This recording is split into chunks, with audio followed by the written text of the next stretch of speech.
आज की हमारी वीडियो है एलर्जी के बारे में। जैसा कि आप लोग जानते हैं कि सर्दियां हैं, सर्दियों में ज़्यादातर लोग बीमार होते हैं ठंड की वजह से एलर्जी।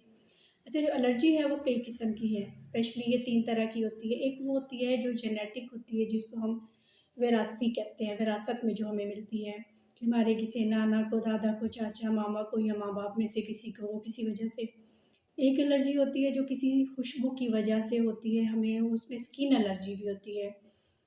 किसी चीज़ को छूने से एलर्जी हमें होती है या कोई चीज़ खाने से होती है। और एक एलर्जी होती है जो नाक के रस से होती है।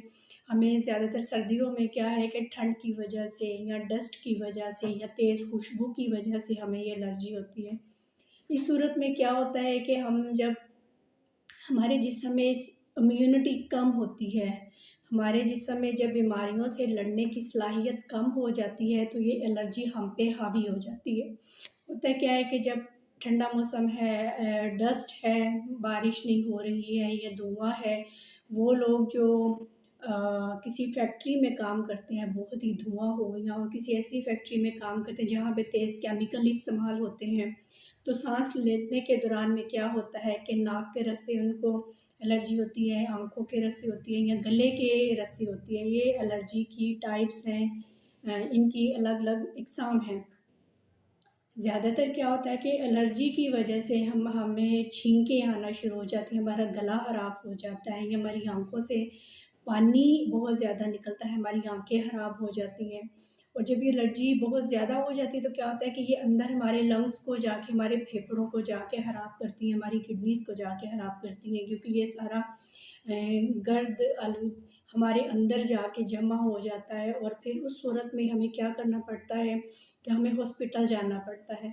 आप कभी भी किसी चीज़ को ईज़ी ना लें, ना घर में इनका ट्रीटमेंट करने की कोशिश करें, क्योंकि बहुत सारी ऐसी चीज़ें होती हैं जो हमारे कंट्रोल से बाहर होती हैं। इनका डॉक्टर को बता के, उसको अपनी सारी अलामात बता के मेडिसिन करवाना बहुत ज़रूरी है। घर बैठ के कभी भी इस चीज़ को ट्राई ना करें। अगर आपको कोई एलर्जी ऐसी है जो हमेशा ही रहती है, जो 24 घंटे कोई ना कोई आप पे चीज़ हावी होती है, तो वो एलर्जी एक दायमी है, उसका इलाज बहुत ज़रूरी है, उसकी वैक्सीन भी है। लेकिन वैक्सीन भी एक हद तक काम करती है, वो आपको 2 साल या ढाई साल, 3 साल हद उसमें जो है रिलीफ़ मिलेगा, उसके बाद दोबारा से शुरू हो जाती है। इसका कभी भी परमानेंट इलाज नहीं होता। आप इसको कंट्रोल कर सकते हैं परहेज़ करके, मेडिसिन लेके। कुछ घरेलू टोटके होते हैं, जैसा कि सर्दी है तो सबसे पहले क्या है कि आप अपने आप को गर्म रखें, गर्म कपड़े पहनें, ग़िज़ा का इस्तेमाल इस तरह का करें कि आपके जिस्म में एक गरमाइश बनी रहे। मास्क पहने आप। सबसे पहले तो क्या होता है कि हम लोग ठंडा पानी बहुत ज़्यादा यूज़ करते हैं, उसकी वजह से गला ख़राब हो जाता है।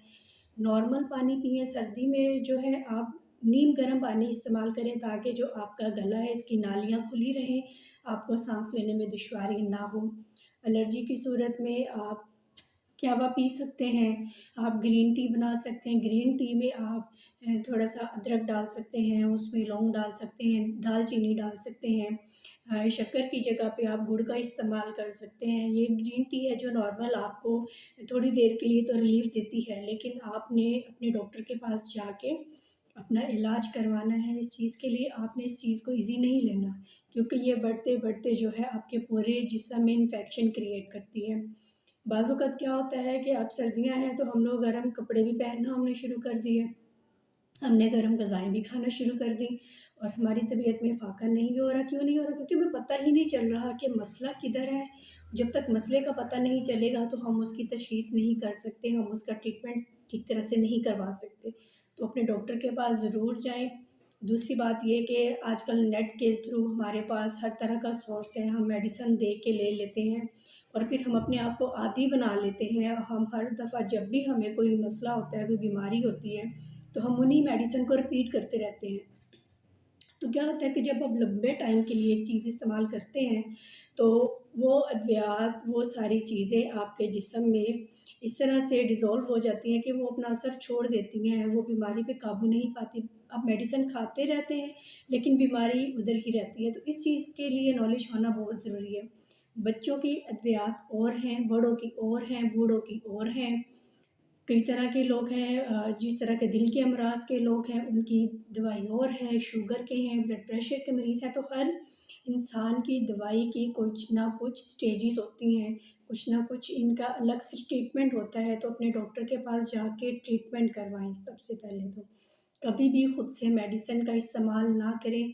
हम नहीं जानते, हम कई दफ़ा या तो हम मेडिसिन तो हम ले रहे होते हैं, हमें उससे आराम आता है, लेकिन क्या है कि बढ़ते वक़्त के साथ, बढ़ते जिसामत के साथ कुछ दवाइयाँ असर कर रही होती हैं, लेकिन बहुत स्लो रिस्पॉन्ड करती हैं। वो क्यों? क्योंकि ज़ाहिर है कि जो मेडिसिन आपने पिछले साल बच्चे को दी है, वो अगर आप इस साल भी देंगे तो उसका असर कम होगा। क्यों? क्योंकि बच्चा 1 साल के बाद बढ़ के बड़ा हुआ है, तो उसकी जो है हमने ज़ाहिर-सी बात है डोज़ बढ़ानी है, और कितनी बढ़ानी है वो आपको डॉक्टर ही बता सकते हैं। तो इसलिए डॉक्टर के पास ज़रूर जाएँ। कुछ लोग क्या करते हैं कि घर में खुद से ट्रीटमेंट करते हैं, नेबुलाइज़ेशन शुरू कर देते हैं, स्टीम लेते हैं। स्टीम ठीक है, लेकिन उसको बहुत ही सेफ़ली लें। आपके पास स्टीमर है जो कवर्ड है, उससे आप स्टीम दें, तो उससे जो है ना नाक, ज़ुकाम, खाँसी काफ़ी हद तक ठीक हो जाएगा। लेकिन जो नेबुलाइज़ेशन है वो आप अपने डॉक्टर से रब्ता करें, आप डॉक्टर से पूछ के करें, क्योंकि वो इंजेक्शंस होते हैं जो हमारी हार्ट बीट को तेज़ कर देते हैं, तो उसका एक मुनासिब मिकदार में इस्तेमाल बहुत ज़रूरी है। तो घर में टेम्परेरी आप कहवा ले सकते हैं, आप खानों में इस तरह की कोई चीज़ इस्तेमाल करें कि जो जिस्म में गर्माइश दे, लेकिन बहुत ज़्यादा भी नहीं। और पानी का इस्तेमाल जो है आप ज़रूर रखें। सर्दियों में जब भी आपको खांसी, नज़ला, ज़ुकाम है, बुखार है, तो इन अलामात में पानी को हरगिज़ ना छोड़ें। हम लोग क्या करते हैं, हम एंटीबायोटिक्स भी ले रहे हैं, हम गर्म चीज़ें भी ले रहे हैं, हम सूप ले रहे हैं, हम कहवे ले रहे हैं, लेकिन हम पानी नहीं पी रहे। तो उससे क्या होता है कि हमारे जिस्म हाइड्रेट हो जाता है, हाइड्रेशन हो जाती है, पानी की कमी हो जाती है, जिसकी वजह से हमें यूरिन जल के आना शुरू हो जाता है कि हमारी किडनीज़ में इन्फेक्शन शुरू हो जाता है। तो इन चीज़ों को दूर रखने के लिए पानी का इस्तेमाल ज़रूर रखें। वैसे भी जितना ज़्यादा आप पानी पिएँगे, आपकी बीमारी कम होती जाएगी। ये रेशा, ये बलगम पिघलना शुरू हो जाएगा और आपकी छाती को आहिस्ता-आहिस्ता ये साफ़ कर देगा। तो जनाब, अगर आपको मेरी ये वीडियो आज की अच्छी लगी है तो मेरे चैनल नादिया फैमिली व्लॉग को सब्सक्राइब करें। अगर आप मेरे चैनल पे नए हैं तो बेल आइकन को दबाएं ताकि मेरी हर नई आने वाली वीडियो आप तक पहुंचे। अपने प्यारों को मेरी वीडियोस शेयर करें, इसको लाइक करें, सब्सक्राइब करें। शुक्रिया, मिलते हैं अपनी नेक्स्ट वीडियो में।